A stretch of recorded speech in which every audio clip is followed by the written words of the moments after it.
Ah, there you are. The crack in their confidence, the disruption in their hierarchy, the presence they thought they understood, right up until you made one move that rewired the entire chain of command. It's almost poetic watching how fast their certainty collapsed.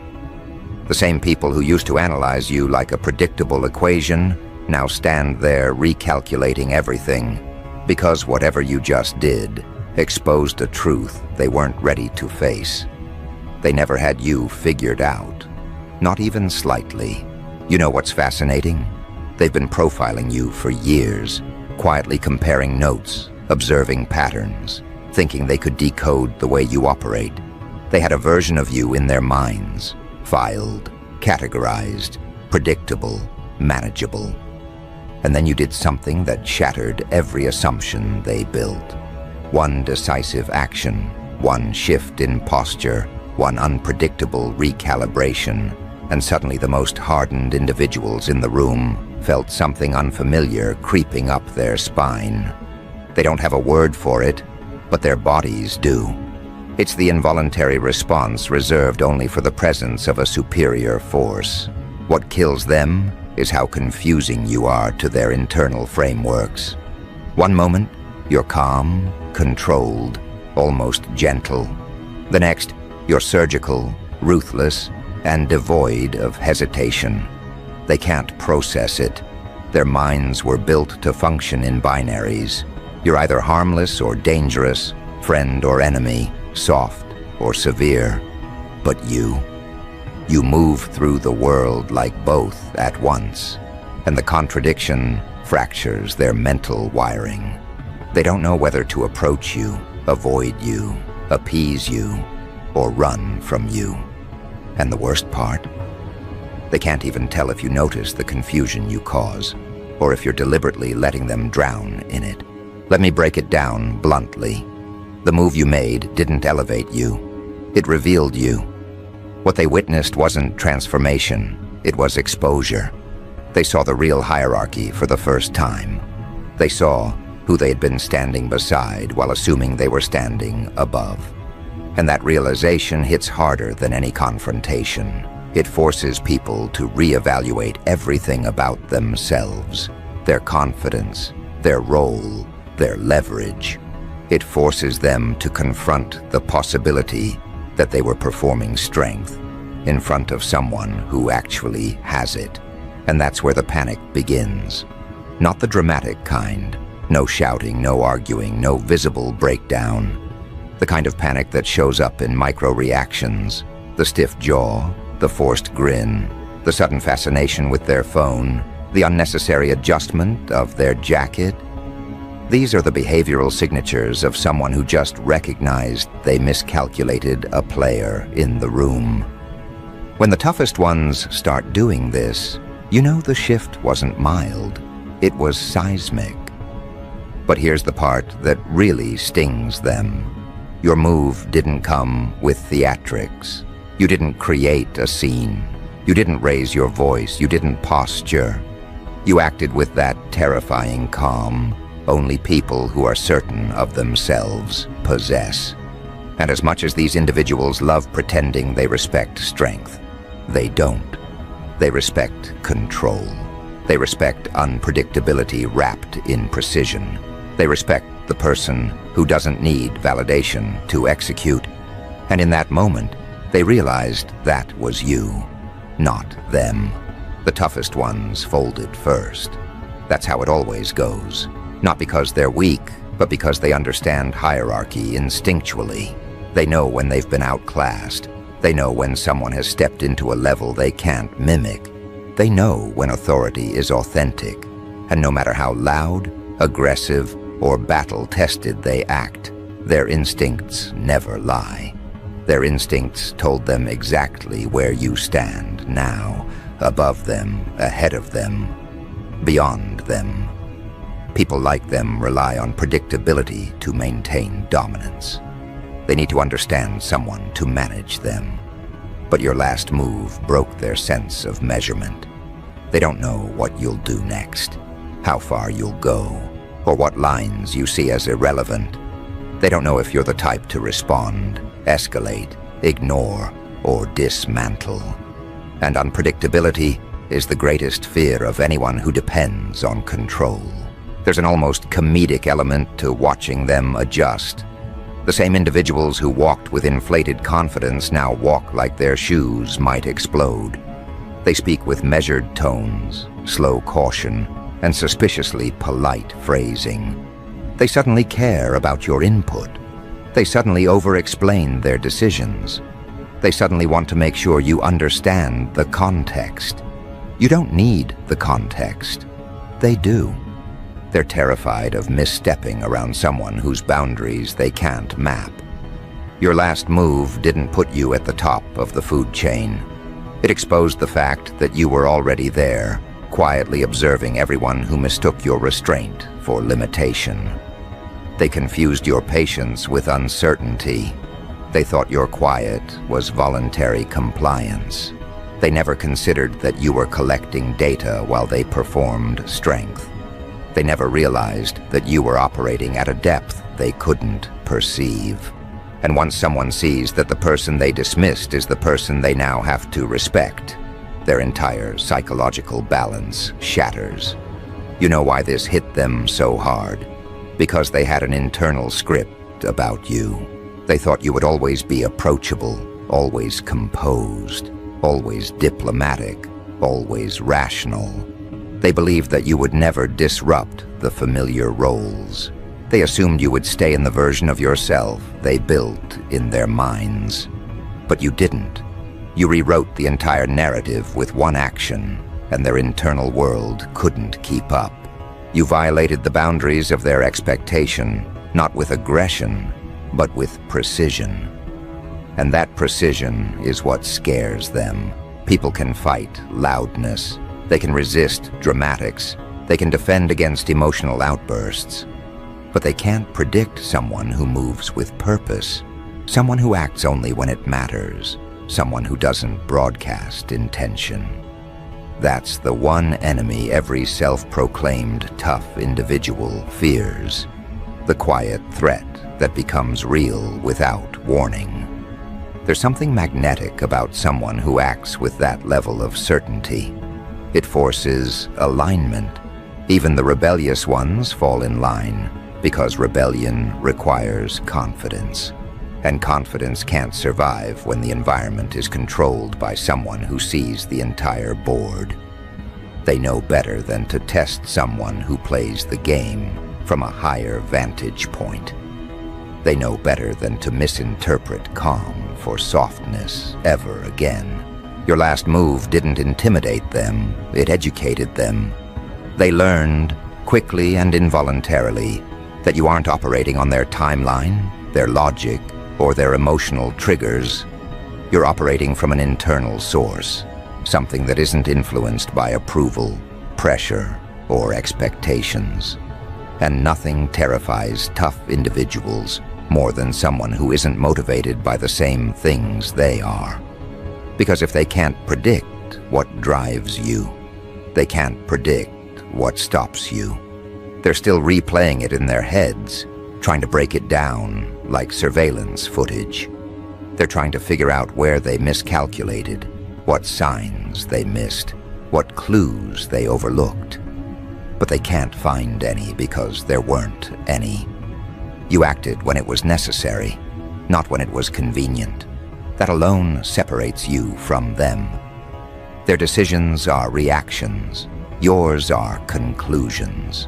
Now they're moving around you differently, whether they admit it or not. Their tone is more cautious. Their words are more selective. Their gestures are more calculated. This isn't respect. This is recognition. Recognition of someone who can reorder a room with a single action. Recognition of someone who doesn't need validation to enforce reality.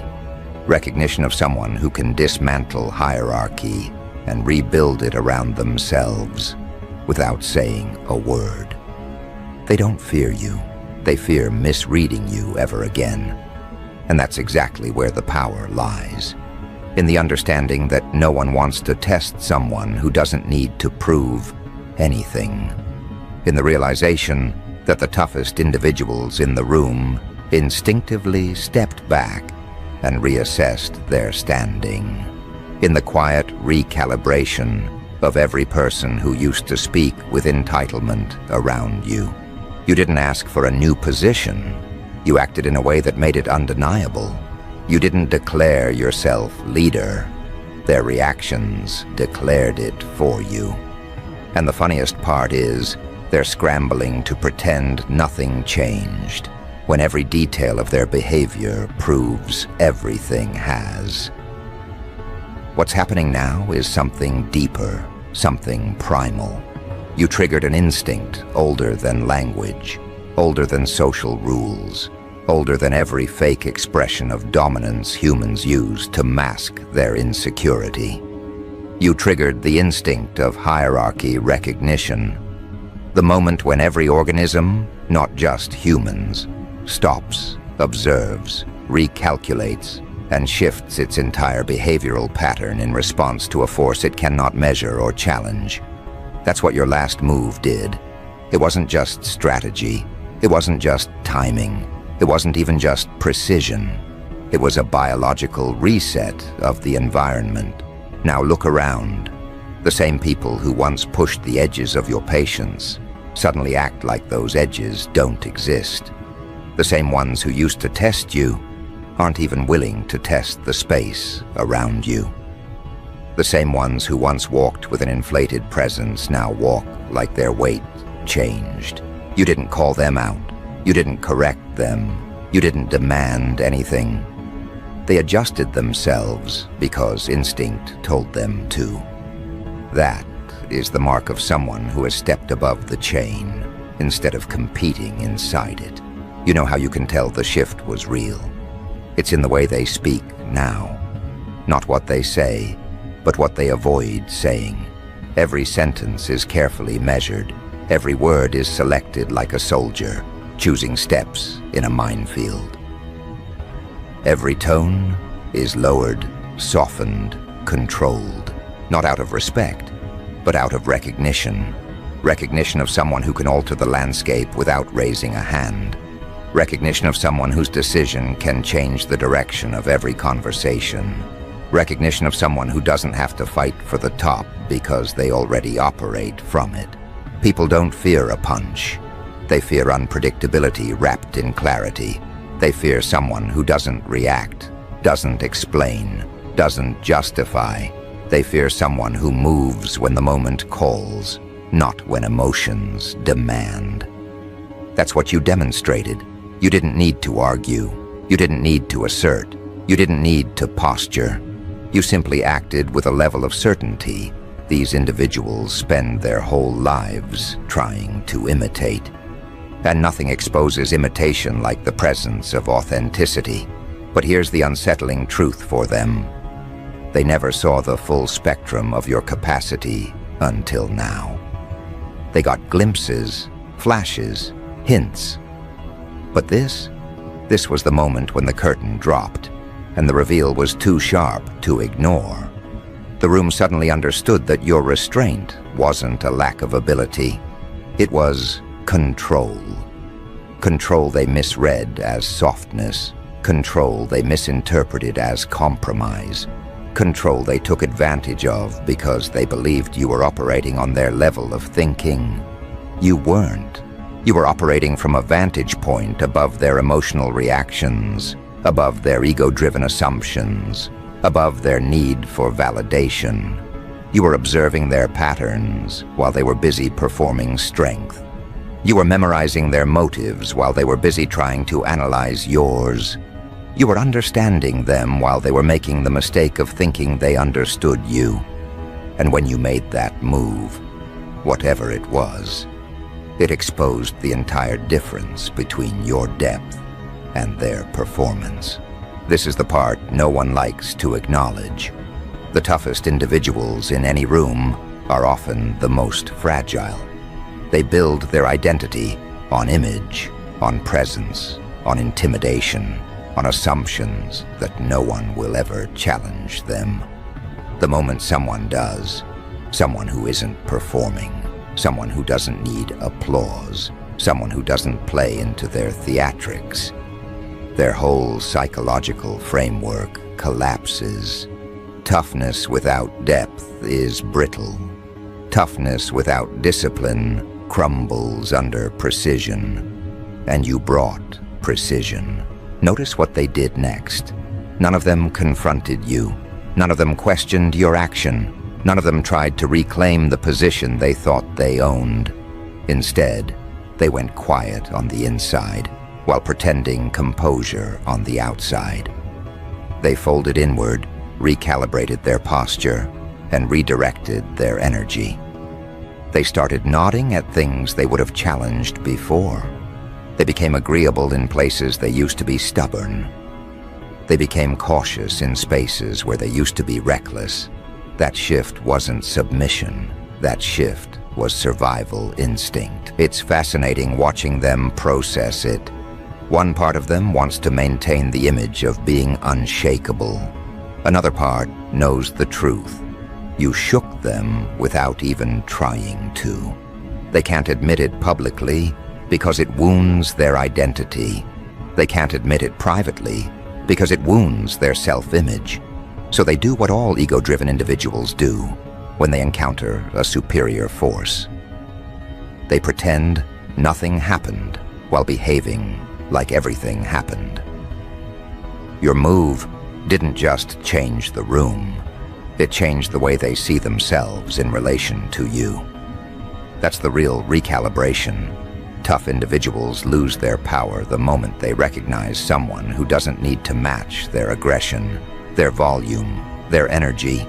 Someone who operates above the entire arena they fight inside. And once they recognize that person is you, they shift their entire behavioral alignment. This is why the room feels different around you. It's not tension, it's awareness. Awareness of hierarchy, awareness of authority, awareness of the difference between someone who plays for dominance and someone who simply is dominant. And here's the twist they're struggling to face.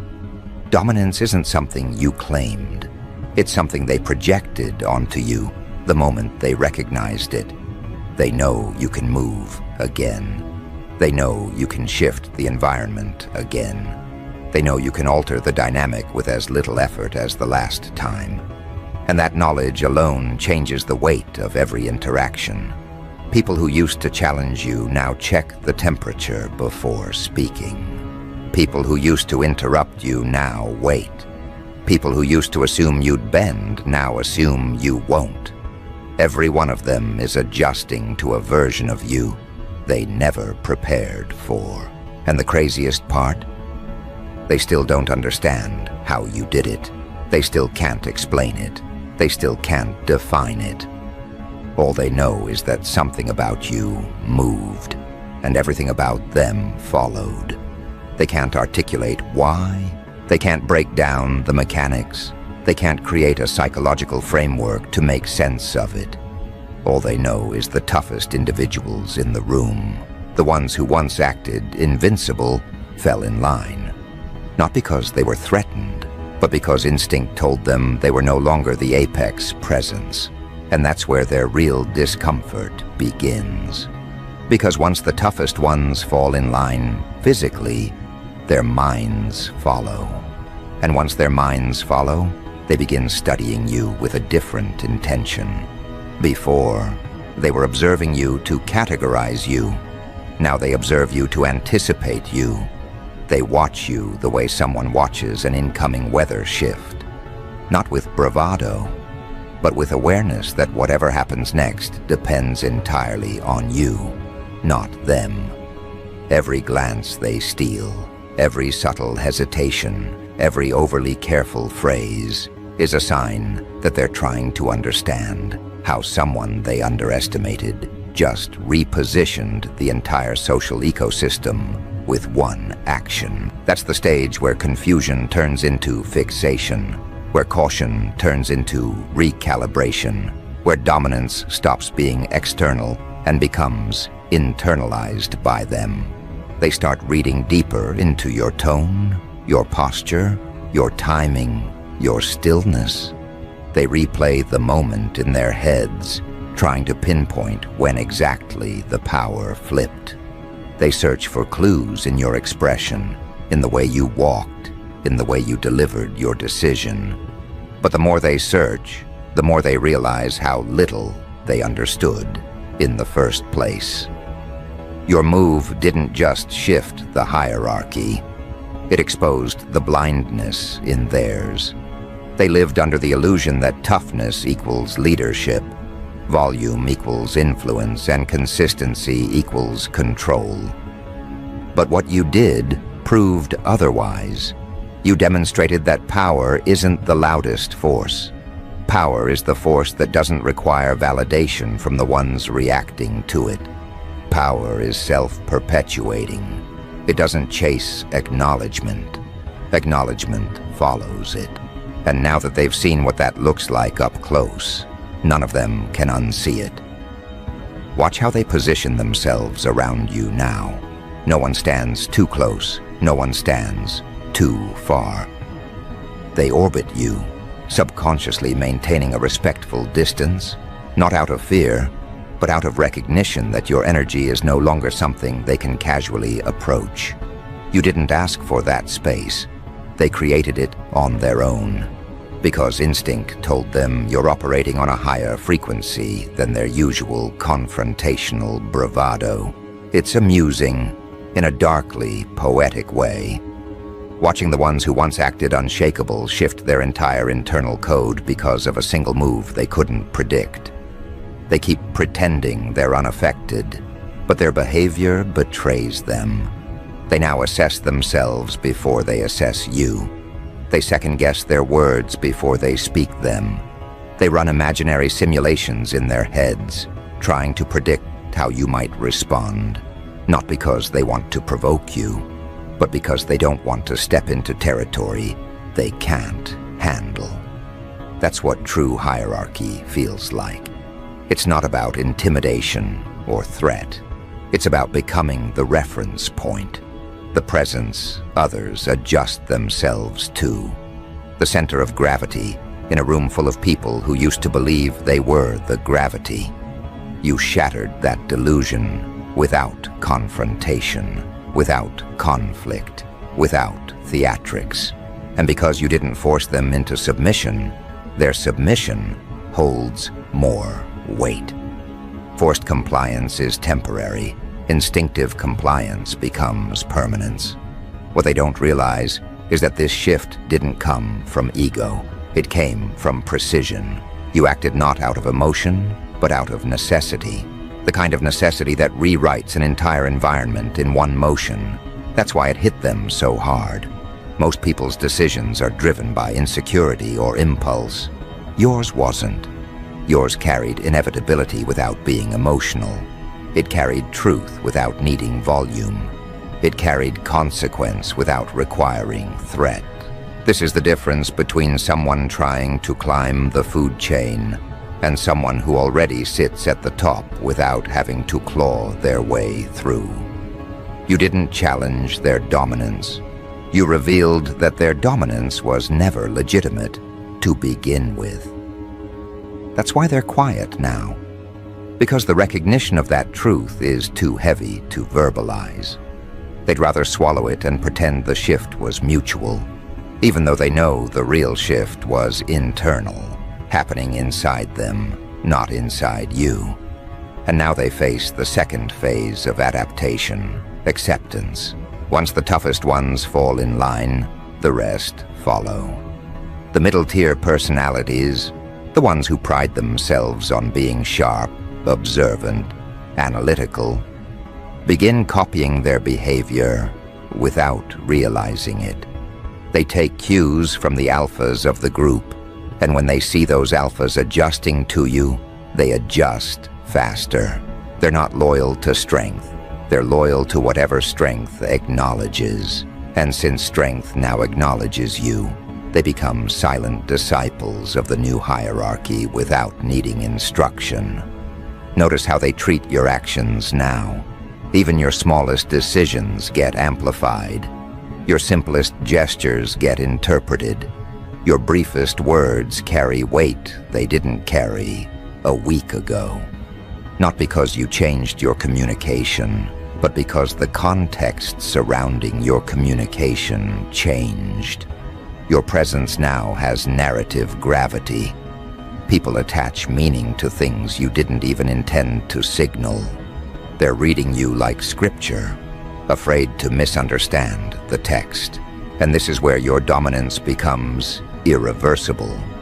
Because the moment people start interpreting your behavior instead of questioning it, hierarchy becomes real, not symbolic. You're at the top of the chain, and they know it. Not because you said it, but because their reactions declared it long before they consciously admitted it. The toughest ones are the most interesting to watch. They oscillate between forced neutrality and subtle admiration. Their egos won't let them verbally acknowledge what happened, but their instincts betray them every time. They might try to stand tall, but their body language curves around your gravity. They might try to maintain authority, but their eyes move to you before they speak. They might try to hide it, but their entire behavioral rhythm aligns with yours the way predators align themselves under a superior predator. They're not scared of you. They're scared of how naturally they fell into formation. The shift was effortless for you, painful for them, and permanent for everyone. This is the part where people start inventing theories, because if they can't explain your move, they need a narrative to protect their pride. They might tell themselves you got lucky. They might convince themselves you planned this for months. They might frame it as a coincidence. They might claim they saw it coming. But deep down, they know the truth. They didn't see anything coming. You weren't on their radar as a threat because you didn't behave like one. You didn't posture. You didn't compete. You didn't fight for dominance. You operated from clarity, not hunger. And that's what terrifies them most. The idea that someone who wasn't even trying just rose above them effortlessly. That level of presence shouldn't be possible in their minds. So they rewrite the story to protect themselves. But instinct doesn't lie. And their instinct knows exactly what you are, the force they didn't account for. Your rise wasn't loud, it wasn't explosive, it wasn't messy, it was clean. Clean enough to expose how chaotic their version of power always was. Clean enough to highlight how much noise they used to hide their weakness. Clean enough to reveal that they relied on intimidation because they never had certainty. Clean enough to demonstrate that their confidence was decorative, while yours was structural. Now they stand in a room, reordered by a person they underestimated, trying to function the way they used to, but failing at every attempt. You made every one of them feel their own fragility in a way they can't outrun. Their identities were built on the belief that they were immovable. Your move made them realize they were only immovable to those beneath them, not to someone above. Now the air around you carries a different weight, a weight they respond to instinctively. They watch, they adjust, they follow. Not because they want to, but because every cell in their bodies tells them it's the correct response to someone who operates with a level of clarity they can't match. And the funniest part, they still can't pinpoint what exactly you did. They know it wasn't luck. They know it wasn't coincidence. They know it wasn't emotional. But without being able to decode the mechanics, they're forced to interpret the result instead. And the result is simple. The toughest motherfuckers in the room bent their posture when you moved. Not because you demanded it, not because you threatened it, but because hierarchy recognizes hierarchy. And you're operating at the top of the chain now, whether they admit it or not. And now that the shockwave has settled, now that their instinctive compliance has become their new behavioral default, something deeper begins to unfold. Something they didn't expect, something they hoped wouldn't happen after that moment, but something they can't stop. Admiration, not the soft kind, not the emotional kind, the kind that comes from reluctantly acknowledging a force they're unable to match. It's the type of recognition predators give to apex predators, quiet, involuntary, born from survival instinct. They don't bow, but they shift. They don't confess respect, but they behave like it. Their bodies answer to a law they haven't spoken aloud. You see it in the way their eyes track you, not out of challenge, out of calculation. They study you like someone studying a terrain they must now navigate instead of dominate. They've realized you're not another competitor. You're not another loud presence pretending to be dangerous. You're the one who moves without noise and alters the entire structure of the environment. They've realized you're not one of them. You're something above them. And once someone sees that, everything changes. The toughest ones begin reorganizing themselves around you, whether consciously or not. Their priorities shift. Their tone shifts. Their decision-making shifts. They no longer move according to their old internal compass. They move according to your gravitational pull. When you enter a conversation, they pause. When you speak, they listen. When you remain still, their chaos dissolves. Your presence doesn't demand order. It creates order without request. The most fascinating part is what happens internally for them. They're asking themselves questions they've never asked before. What did I miss? How long has this been there? Why couldn't I see it earlier? They're wrestling with the idea that someone they underestimated just became the person they unconsciously aligned themselves with. It's not humiliation, it's revelation. And revelation alters behavior permanently. Your last move didn't just put you at the top of the food chain. It exposed how artificial their version of strength was. Strength built on posture collapses under clarity. Strength built on ego collapses under certainty. Strength built on external validation collapses under internal conviction. You demonstrated the kind of dominance that doesn't hit the chest. It hits the subconscious. And once someone feels that, in their subconscious, the mind has no choice but to fall in line. That's why they're quieter now. That's why their bravado evaporated. That's why their presence has shrunk without you ever shrinking them. They've recognized you're not driven by the same forces they are. They're powered by pride, by insecurity, by audience, but you're powered by something far more dangerous. Authenticity sourced from within. And nothing crushes ego like someone who doesn't need ego to move. This is where the long-term shift begins. When dominance becomes stable. When respect turns into expectation. When the ones who fell in line instinctively now start falling in line consciously. They begin deferring to you without even noticing they're doing it. They ask for your input indirectly. They watch your reactions before reacting. They time their decisions around your presence. They imitate elements of your demeanor, hoping it might grant them even a fraction of the authority you carry effortlessly. You've become the blueprint, the unspoken reference, the gravitational center around which the old hierarchy has reorganized itself. And that comes with a new kind of pressure for them. The pressure of accountability. Because now that they've placed you at the top, now that their instincts have submitted, they must confront a truth they dread. If you can ascend without trying, you can dismantle without warning. They don't fear your capacity to rise. They fear your capacity to remove. They fear your ability to assess them with a level of precision that leaves no room for pretense. They fear becoming irrelevant, under someone who doesn't need theatrics to command.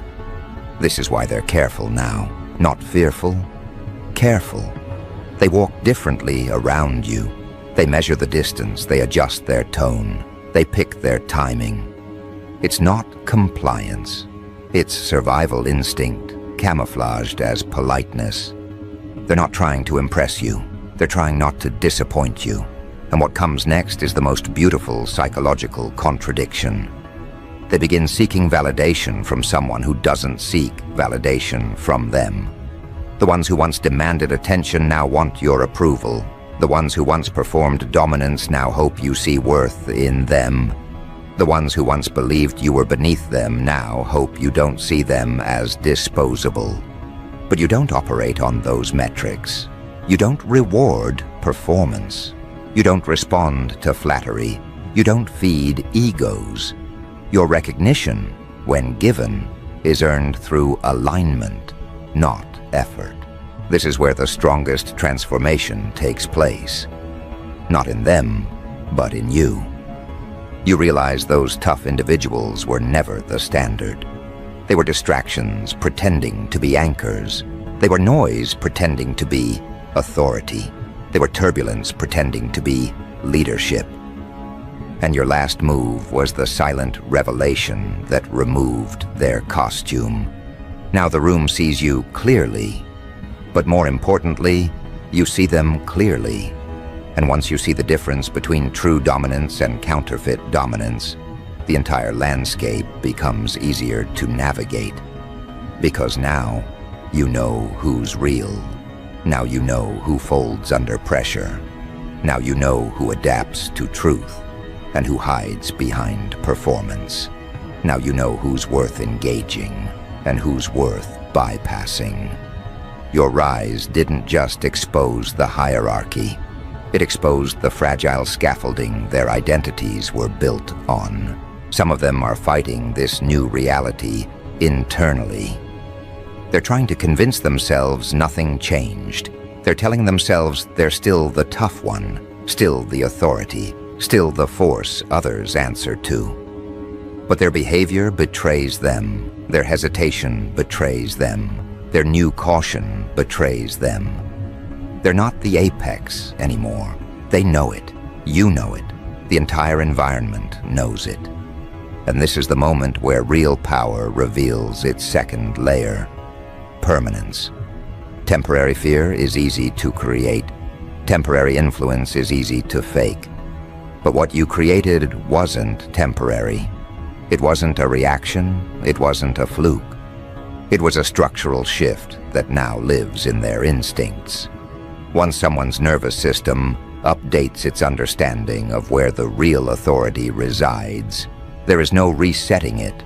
They can pretend, they can posture, they can rehearse old patterns, but their bodies will never forget who reorganized the room with a single move. And here's the part they didn't expect. Now that the hierarchy has shifted, they're trapped in a psychological loop they can't escape. They're watching you constantly, not because they fear what you'll do, but because they fear what they won't see coming. Tough individuals can handle conflict. They can handle loud threats, loud enemies, loud challenges. They know how to respond to those. But you don't broadcast, you don't warn, you don't telegraph your next move. And that terrifies them in a way they'll never admit. Because someone who doesn't seek permission can't be predicted. Someone who doesn't perform strength can't be measured. Someone who doesn't crave dominance can't be manipulated. They're realizing they made one of the biggest mistakes a self-proclaimed alpha can make. They mistook calm for softness. They mistook silence for compliance. They mistook your observational nature as a lack of power. And now, they're paying the price. Because they watched your patience evolve into precision. They watched your restraint evolve into direction. They watched your neutrality transform into authority. What they dismissed is what crowned you. Watch them now. The ones who once acted like they could challenge anyone are now doing emotional gymnastics, trying to figure out how to stay aligned with you. They don't want to piss you off. They don't want to misunderstand you. They don't want to fall on the opposite side of someone who has already proven they don't need to raise their voice to rearrange the entire hierarchy. Their bravado only worked when they believed they held the psychological advantage. Now that they know they don't, their entire identity begins to destabilize, and that's what they're trying to hide. Not fear, displacement, the loss of the position they built their image around. Without being the apex, who are they? Without being the toughest one, what value do they hold? Without being the center of attention, what meaning does their presence carry? You didn't just rise, you removed the foundation their pride stood on. Their entire persona relied on others believing in their dominance. But once the environment recalibrates, dominance shifts from performance to truth. Your truth. Their performance. That's the difference, and now that they see it, the room feels different to them. The same environment that once responded to their presence now responds to yours. Conversation subtly turns toward you. Eyes shift in your direction when decisions need to be made. Even silence bends around you. Not as absence, but as awareness. They used to think they were the ones carrying gravity. Now they feel themselves being pulled into yours. And here's where the psychological spiral deepens. They don't know how to rebuild themselves under a superior force. They've never been second. They've never been overshadowed. They've never had to adapt to someone stronger in a silent, undeniable way. They've only dealt with challenges that could be met with aggression. But you don't give them anything to push against. You don't fight for the top. That's what makes you untouchable. You're not fueled by dominance. You're fueled by clarity. You don't need their position. You never wanted their position. You simply moved because the moment required it. And the moment recognized you. Now they're caught between two identities. The one they used to believe in, and the one reality forced on them. And the gap between those identities is where their discomfort grows. They find themselves double-checking their opinions before speaking. They hesitate before disagreeing. They adjust their tone when you enter a space. These aren't choices. These are involuntary recalibrations born from subconscious acknowledgement. And that acknowledgement leads to something even heavier: accountability. Because once someone recognizes who the real apex is, their excuses fall apart. They can't behave recklessly anymore. They can't hide behind intimidation. They can't blame others for their shortcomings. They start holding themselves to a higher standard, not because you demanded it, but because your presence exposes every part of them that lacks discipline. You don't judge them, you don't correct them, but standing near you forces them to confront who they really are. Some will grow from this, most won't. The ones who grow will quietly align with you, adjusting their behavior with humility instead of fear. They'll recognize your rise as something earned, not imposed. They'll understand that real leadership isn't about dominance. It's about clarity, precision, and grounded presence. Those ones will thrive around you because your movement activates something deeper in them. But the ones who won't grow, they'll fracture. They'll begin overcompensating, trying too hard to look unbothered, trying too hard to reclaim an identity that no longer fits. They'll make subtle attempts to challenge you, not because they believe they can win, but because they're desperate to resurrect the version of themselves they lost the moment you moved. These are the ones who will collapse under their own insecurity. You won't have to do anything. Their ego will do the job for you. And this is the real beauty of the shift you created. You didn't just climb the food chain.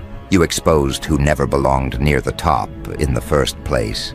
You revealed who had real strength and who had borrowed strength, who had real confidence and who had inflated confidence, who had real awareness and who had blind arrogance.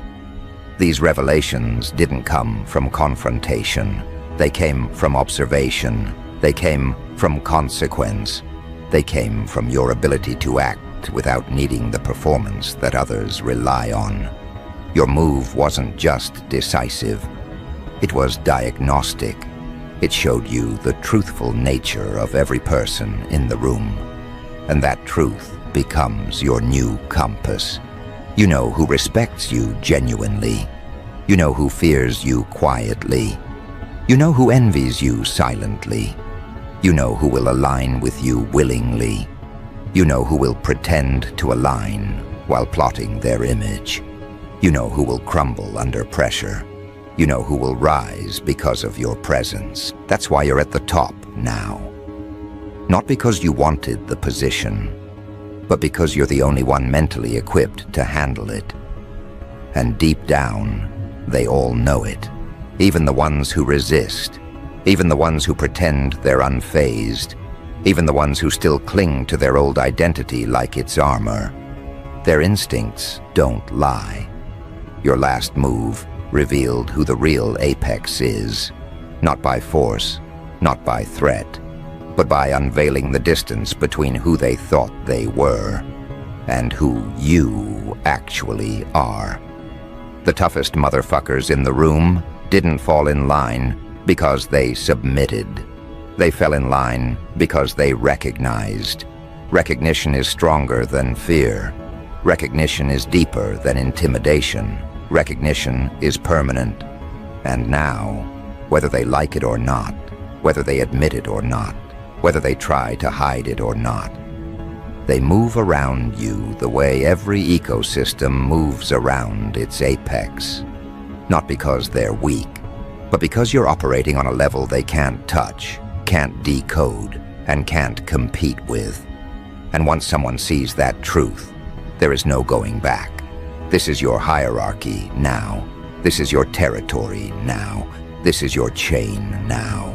And everyone, even the toughest motherfuckers, knows exactly where you stand on it.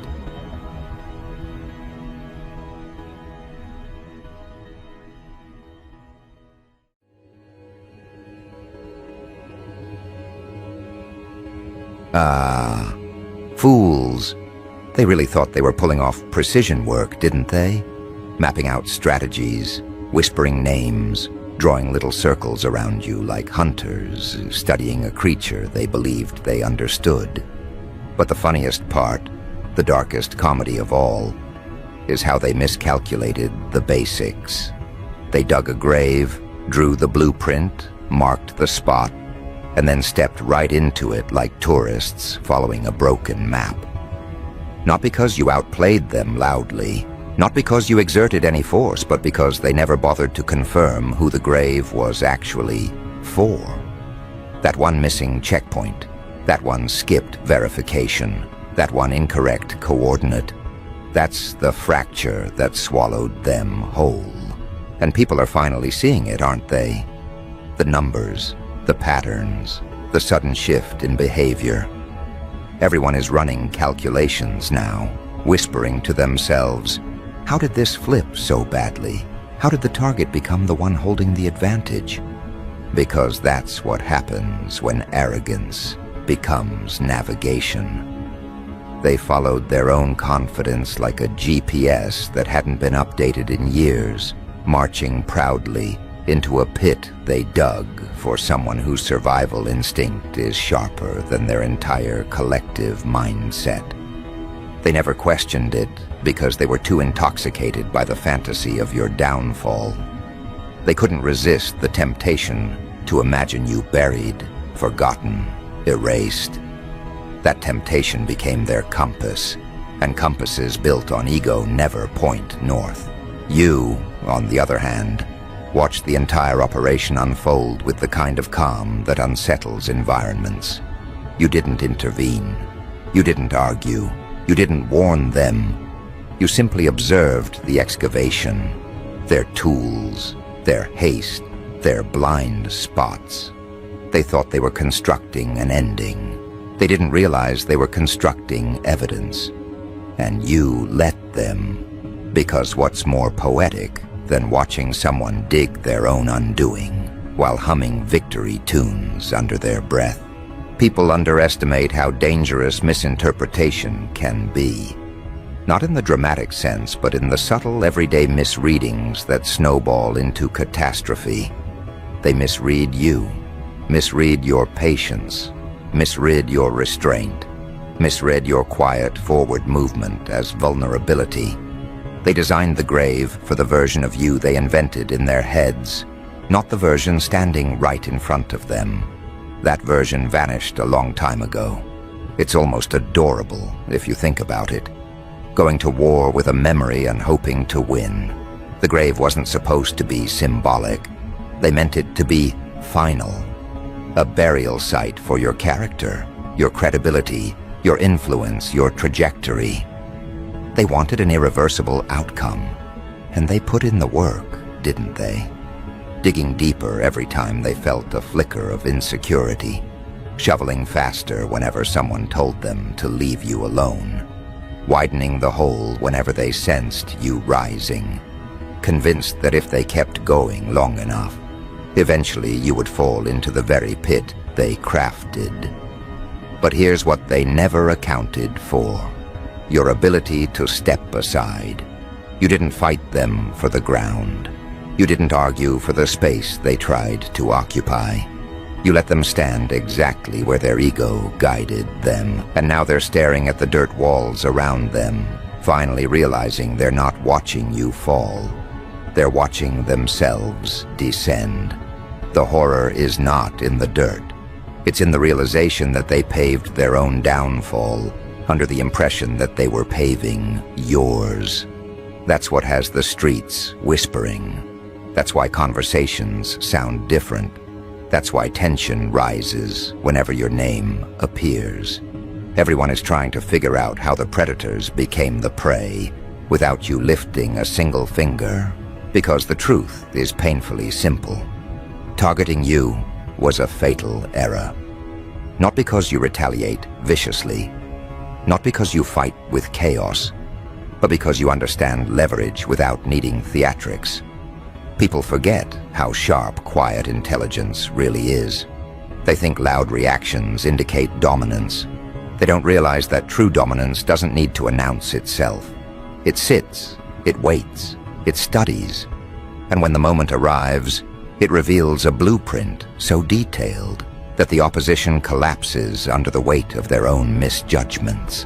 They dug a grave because they assumed you were predictable, programmable, limitable, someone whose behavior they could anticipate with minimal thought. They didn't understand that your mind is not built for linear traps. They didn't understand that your instincts do not move in straight lines. They didn't understand that you don't walk into pits. You evaluate them. You don't react to attacks. You document them. You don't chase threats. You let them orbit until they self-destruct. What they did understand, too late, is that you're not the one who panics. You're the one who watches their panic grow like a signal rising on a radar. You saw it the moment their plans began to wobble, the moment their bravado started cracking, the moment their arrogance shifted into uncertainty. They still performed confidence on the outside, of course. But confidence without direction is just performance. And the grave they dug became the stage for their final act. People don't talk about how satisfying it is to watch someone realize they miscalculated everything. Not out of malice, but out of clarity. Out of witnessing the consequences of underestimating someone whose awareness functions like a warning system. It's the kind of clarity that jolts entire environments. You can feel the shift in the air when people go from mocking you to studying you. You can sense the recalibration when they realized their assumptions were the real threat, not you. You can hear the tension in their voices when they ask indirect questions, attempting to understand how you escaped a trap without ever stepping near it. The grave symbolizes their entire strategy.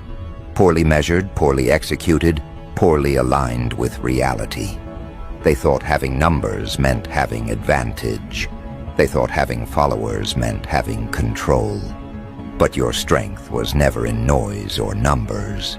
It was in accuracy, precision, intuition, reading patterns they didn't know they were broadcasting, interpreting movements they didn't know they were making, anticipating outcomes they didn't believe you were capable of predicting. They didn't check the coordinates, didn't verify the target, didn't cross-examine the narrative. They built a plan around their own hallucinations. And when people build based on illusions, the collapse becomes inevitable. Not as a destiny, but as a mathematical certainty. That's why everyone's doing the math now. That's why they're analyzing every misstep. That's why they're revisiting old conversations, trying to find the moment they veered off the correct path. But there wasn't just one moment. It was a chain.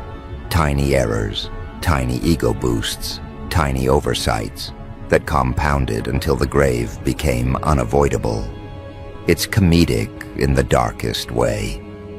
A group of people so determined to bury someone that they forgot to look where they were standing. They lost track of the plot, lost track of their position, lost track of who was leading and who was following. And by the time they looked up, the ground beneath them had already shifted. Your restraint played a bigger role than they realize. They expected retaliation. They expected impulsive reactions. They expected you to walk exactly where they wanted you to walk. But restraint is its own brand of warfare. It gives people the illusion of victory. It convinces them they're winning. It feeds their confidence while removing their caution. You let them believe they were succeeding because belief was the rope they needed to hang their entire plan. And now the spectators, the friends, the associates, the witnesses, the background observers, they're adjusting their perception.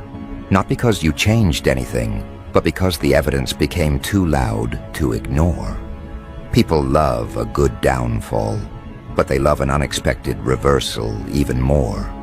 And nothing reverses harder than a trap collapsing on its architects. Your name carries a different weight now. Not because you're intimidating, but because you embody unpredictability. They tried to end you, but they ended their credibility. They tried to bury you, but they buried their alliances. They tried to target you, but they targeted their own standing. That's the fatal error, not the attempt. Everyone gets targeted at some point. The error was assuming you couldn't respond without responding, assuming you couldn't rise without pushing, assuming you couldn't win without fighting. You didn't need to retaliate. You didn't need to interfere. You didn't need to expose them. You just needed to move accurately while they moved emotionally. Accuracy always wins. Emotion always digs holes. And they dug theirs with pride, with certainty, with misguided superiority. Everyone's watching now. Not with curiosity, but with caution. They're studying the aftermath. They're reviewing the sequence. They're comparing notes to understand how the underdog became the one standing above the crater. And the answer is simple. You didn't fall into their trap because you were never standing on their map. The grave is symbolic of every assumption they made, every weakness they projected onto you, every narrative they forced themselves to believe. And now that they're standing in it, knee-deep in the consequences of their own ambition, the only question left buzzing in their heads is, how did we misread everything? The answer unfolds naturally. They misread everything because they measured you by their limitations, not your capacity. But what they're experiencing now isn't confusion. It's a psychological earthquake. The kind that doesn't shake buildings. It shakes identities. Because there's something terrifying about realizing the helpless one didn't just survive. They were never in danger.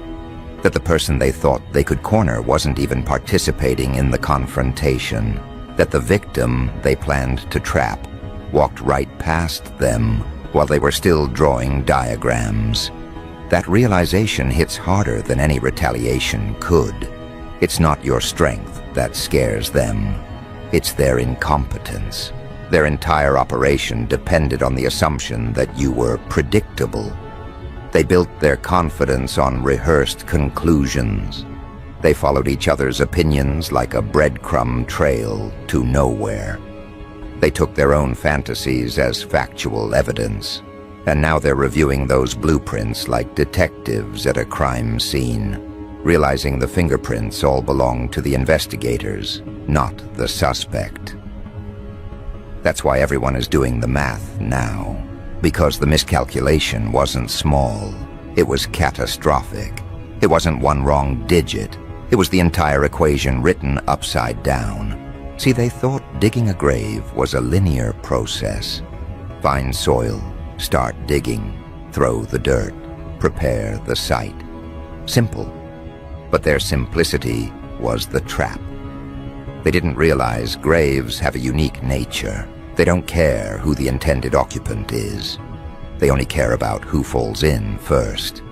And while they were so busy sculpting your downfall, they forgot one basic principle. Holes don't discriminate. The ground doesn't care about intent. If you stand too close, gravity will handle the rest. And gravity handled them with precision. What's particularly entertaining is how confidently they moved. They weren't hesitant. They weren't discreet. They didn't check coordinates. They didn't verify terrain. They didn't confirm their target's trajectory. They were so eager to bury you that they practically sprinted into the very pit they created.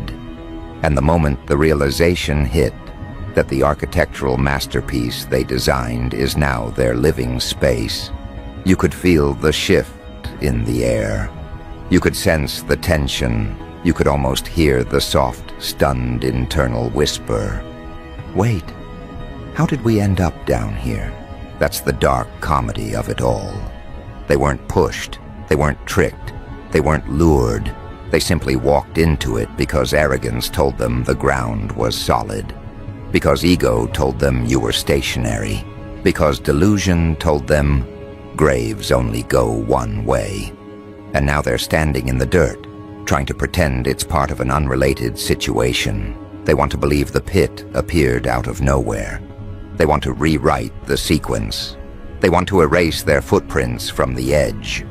But everyone around them sees the truth. They dug the hole. They climbed in. And then they tried to accuse the dirt of betrayal. People are whispering different now because the spectacle is undeniable. Watching you rise wasn't the surprise. Watching them plummet was. People assumed you'd survive. They didn't expect the architects of your downfall to become the casualties of their own blueprint. The collapse wasn't loud. It was embarrassing. A slow slide rather than a dramatic fall. A realization creeping in like an unwelcome guest. We did this to ourselves. And that sting burns deeper than any blow you could have delivered. You didn't swing. You didn't strike. You didn't sabotage. You simply stepped aside and let their momentum finish the job. And momentum fueled by arrogance has no brakes. That's what has them trembling now. Not you. Your restraint. Your refusal to panic. Your refusal to react. Your refusal to join their chaos. They expected war and got observation. They prepared for confrontation and got indifference.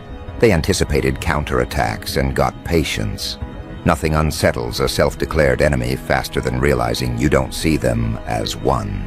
Now the entire environment feels it. That unease, that tension, That temperature shift when someone who plotted against you realizes their plan wasn't just flawed, it was suicidal. Because the moment they look at you now, they're not seeing a target. They're seeing a mirror reflecting their miscalculations back at them. And that reflection is humiliating. It forces them to acknowledge everything they avoided confronting: their pettiness, their impulsiveness, their fantasy of superiority, their desire to control what they couldn't comprehend. This is where the psychological chaos begins. Because when a person stands in a grave they dug, their first instinct isn't to climb out. It's to deny the hole exists. They start blaming distractions, blaming circumstances, blaming each other. They reenact the sequence in their minds and try to pinpoint the exact moment things went wrong, unaware that the moment was the first shovel of dirt. The minute they decided to target you, the outcome was sealed. Not by mystique, not by destiny, but by math. Simple, unforgiving math. You cannot defeat someone you mismeasure. You cannot trap someone you don't understand. You cannot bury someone who is not positioned where you imagine them to be. Every move they made was guided by emotion. Every counter move you made was guided by clarity. They acted based on fantasy. You responded based on observation. That's why they're stuck. That's why they're studying the ground beneath them, like it's going to provide answers. That's why everyone is calculating the same equation. How far off were we? And the answer is catastrophically. They assumed the grave would bring closure. Instead, it exposed their entire mindset. The digging wasn't preparation, it was confession.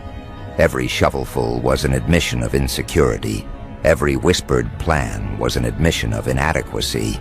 Every attempt to corner you was an admission they feared your growth. They weren't trying to bury you. They were trying to bury the possibility of being overshadowed by you. But fear-driven construction always collapses. They didn't check the coordinates because they didn't want truth. They wanted confirmation bias. They didn't want accuracy. They wanted validation. And validation is the most unreliable compass in existence. It points wherever ego wants it to point, regardless of the terrain. Now the terrain has swallowed them, and the funniest part is how politely you stepped back to let it happen. They expected you to resist, expected you to panic, expected you to plead. But you didn't treat their attack like a threat. You treated it like weather, something that passes on its own as long as you move correctly. That non-reaction was your real counterattack. Not loud, not theatrical, just effective. And now, as they stand in the grave, trying to look composed through the humiliation, you can see the cracks forming in real time. The forced calm, the stiff posture, the sudden politeness, the revised narratives, the desperate attempts to look like they're fine. They're not. They're drowning in the realization that they aimed at someone with a higher vantage point than they anticipated. They swung upward, lost balance, and toppled forward, straight into the pit. This is the stage where their psychology stops being subtle and starts being theatrical. You can almost map their phases like a behavioral chart. First denial, then confusion, then deflection, then panic, then the final stage, realizing they can't climb out without acknowledging the hole exists. And that's the one thing they hate more than the fall itself. Admitting the fall wasn't an accident, that it wasn't caused by anyone but themselves, that their hands are covered in the same dirt they're now stuck in. They're trying so hard to regain control of the narrative. You can see it in their posture. You can feel it in the way they avoid eye contact. You can sense it in how carefully they speak now. Every word they choose is weighed, measured, filtered. They think playing calm gives the illusion of stability. But stability doesn't need performance. Only panic does. And their panic is showing. They're calculating, but the math is broken. They're reviewing, but the data is corrupted. They're holding conferences in their heads, trying to understand how the harmless one became the tipping point that shattered their entire strategy. The dark humor here is that the grave wasn't even set well. It wasn't cleverly executed. It wasn't a masterpiece. It was sloppy, rushed, impulsive work built on wishful thinking. And yet they were so confident in it, so proud, so sure you'd fall for it, so sure they were steps ahead. Standing in the dirt now, they finally realized they were steps behind the entire time. Every environment has a moment where the atmosphere changes, where people stop pretending they didn't notice the collapse. You can feel that shift now. Everyone around them is reevaluating everything they once believed. People who once sided with them quietly distance themselves. People who once ignored you now tilt their heads in curiosity. People who once doubted you suddenly start speaking your name with consideration. Not admiration yet, but caution. Respect's precursor. Because this isn't just a downfall. They're witnessing a reversal they didn't think was possible. Not because you performed a stunt. Not because you exposed anything. But because consequences came knocking without you having to lift the knocker. What they tried to bury rose higher than the ground they fell into. And do you know what unsettles them most? It's not that they miscalculated. It's not that their plan failed. It's not even that people are starting to see them differently. It's the realization that you saw everything. Not just the grave, not just the digging. You saw their motivations, their impulses, their insecurities, their projections, their jealousy masquerading as leadership, their pettiness disguised as strategic concern. You saw right through them and chose not to confront them because confrontation would have given them validation. You gave them nothing. Not your reaction, not your fear, not your participation, and nothing humiliates someone more than realizing the person they tried to destroy wasn't even emotionally involved enough to respond. Now they're trapped in a double bind. Stay in the grave and accept the humiliation. Climb out of the grave and expose the climb. Either way, they lose. They want to pretend they're analyzing the whole, not trapped in it. They want to frame this as a temporary setback, something that just happened, as if dirt jumps up and surrounds people randomly. But the observers see through that performance instantly. Observers are not fools. They know when someone is standing in a pit of their own making, and they talk, they whisper, they calculate, they connect dots. Every onlooker is doing the math now, and the numbers consistently point to the same outcome. Targeting you was the fatal error. Not a poor choice, not a mistake, a fatal error. A miscalculation so severe it cost them their footing, their credibility, their mask, and their position. Fatal errors are interesting, not because they're loud, but because they carry consequences that cannot be reversed. A trap can be reset, a plan can be revised, but a fatal error leaves an imprint on reputations, and reputations rarely regenerate. Now they're trying to assess how much damage control is possible. They make subtle changes. Tone softens, shoulders lower, voices slow, phrases become gentler. They think these small adjustments hide the fracture. They don't. They're transparent. Transparent like trying to sweep dirt while still standing knee-deep in it. They're also trying to rewrite the past, reframing their hostility as concern, reframing their sabotage as misunderstanding, reframing their mockery as miscommunication. But rewriting doesn't work when everyone saw the original script unfold live.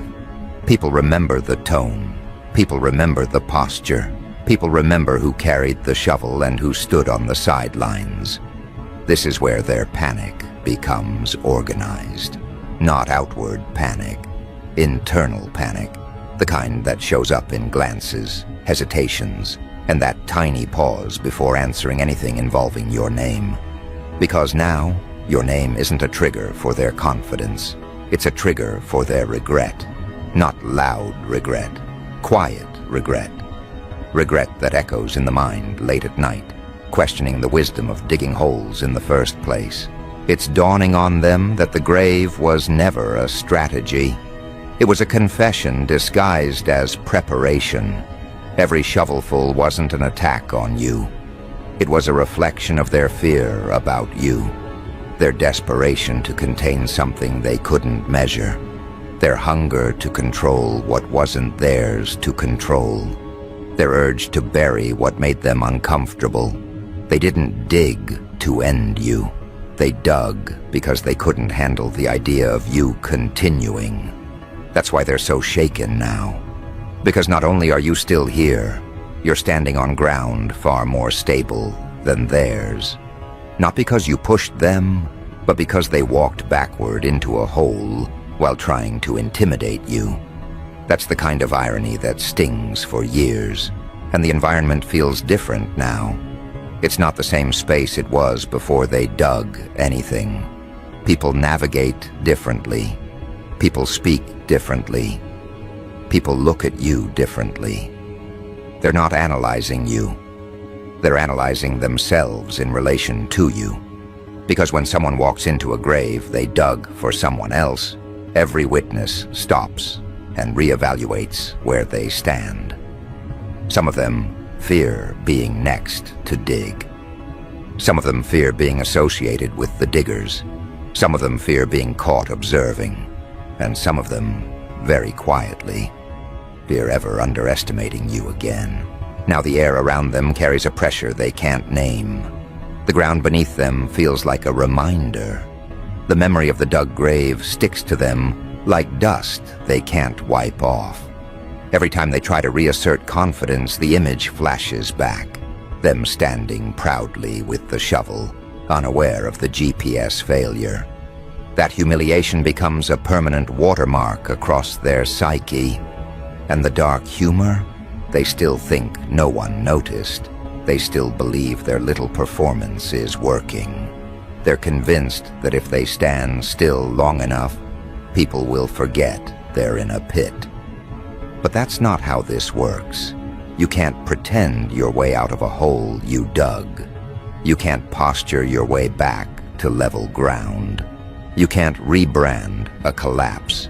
And you definitely can't bury someone who learned to read maps while you refused to check coordinates.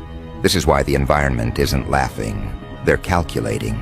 They're realizing that if someone like you could avoid a collective trap effortlessly, then maybe you're not just resilient. Maybe you're someone whose perception outmatches the strategies thrown at you. Maybe the real threat wasn't their plan. It was your awareness. And now that awareness is unmistakable, unavoidable, unedited. The grave they dug is no longer a threat. It's evidence. And the deeper their regret sinks, the deeper the realization hits. You didn't outsmart them. You simply didn't join them. And that truth terrifies them on a level they didn't prepare for. Because there's a different kind of psychological damage that happens when people realize their enemy wasn't even trying. They thought they were engaged in a game, a rivalry, a campaign. They imagined themselves as masterminds navigating complexity. They envisioned themselves as strategists organizing an attack. Meanwhile, you weren't even on the battlefield.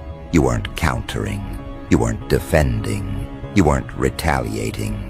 You were simply observing from a vantage point they didn't know existed. And when someone realizes they weren't beaten by resistance, they were beaten by their own momentum, it hits differently. It hits like a mirror they can't avoid.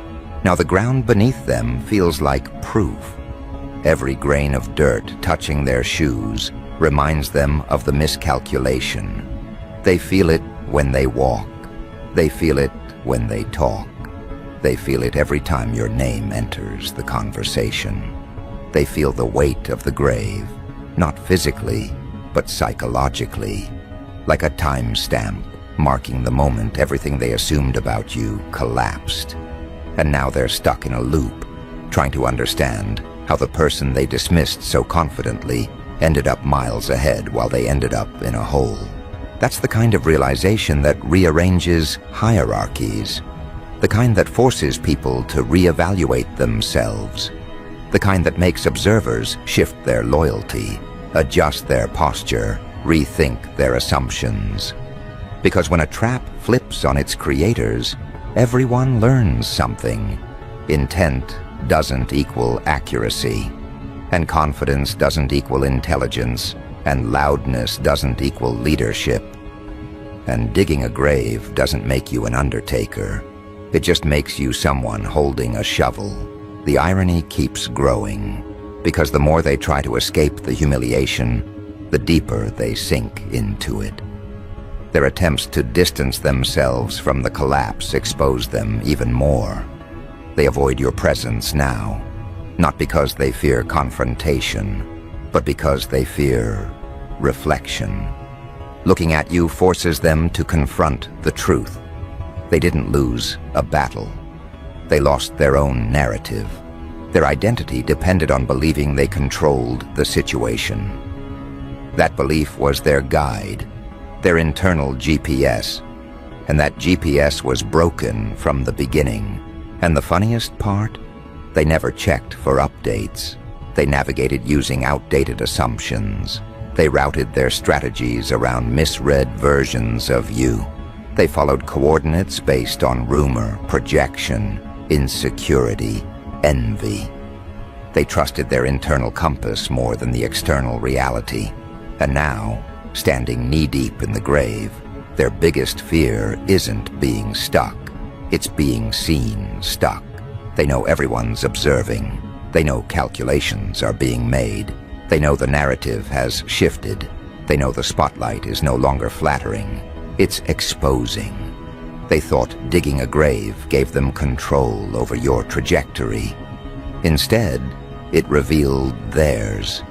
They believed creating a downfall for someone else automatically elevated them. Instead, it revealed how low their standards actually were. They believed targeting you would send a message. It did, the opposite one. Because the only message people see now is this. If you try to bury someone who was never beneath you, you end up burying yourself. Their faces reveal everything. The tight jaw, the strained posture, the forced calm, the awkward smiles, the quiet tone, the sudden humility. These aren't traits of confidence. They're symptoms of collapse. They're symptoms of people trying to maintain dignity inside a situation that stripped it away.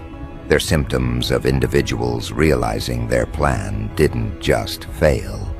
It inverted. Your name has become a reminder of that inversion. And as the days pass, the grave doesn't shrink. It grows in significance. It becomes the metaphor people bring up in private conversations. It becomes the cautionary tale whispered behind closed doors. It becomes the example used to warn others about miscalculating their targets. People who once underestimated you are now studying you, not to attack, but to understand. Because they've finally learned that you're not reactive, you're predictive. You don't rush, you don't panic, you don't operate on impulse, you move when necessary and remain still when unnecessary. That stillness is what made their collapse so seamless. Now comes the phase they feared most. Accountability by environment. Not forced accountability. Organic accountability. The kind that breeds itself without effort. People are asking questions, not loudly, quietly, strategically. Questions like, how did they miss the signs? And why were they so confident? And how did they misread someone so thoroughly? The environment has shifted into analyst mode. And analysts don't rely on fantasy. They rely on patterns. And the pattern is clear. They dug the grave. They didn't check the GPS. They walked into it. And you kept walking forward. This is the moment where people start seeing you through a different lens. Not as someone who survived sabotage, but as someone who transcended it. Not as someone who won a conflict, but as someone who invalidated the conflict before it even began. People realize you didn't override the trap. You rendered it irrelevant. You didn't avoid danger. You stood so far outside it that danger never reached your coordinates. That kind of awareness creates a ripple effect, a shift in hierarchy, a recalibration of how people measure you. And that recalibration creates fear. Not fear of you harming them, fear of them misjudging you, fear of repeating the same mistake that buried the first group. Fear of digging any hole without checking the GPS twice, 3 times, 10 times. Fear of even positioning themselves near conflict involving you, because they've learned how that story ends. Not with your downfall, but with someone else falling backward into their own excavation. And this fear does something powerful. It cleans the environment. It filters out reckless behavior. It forces people to think before they act. You didn't demand respect.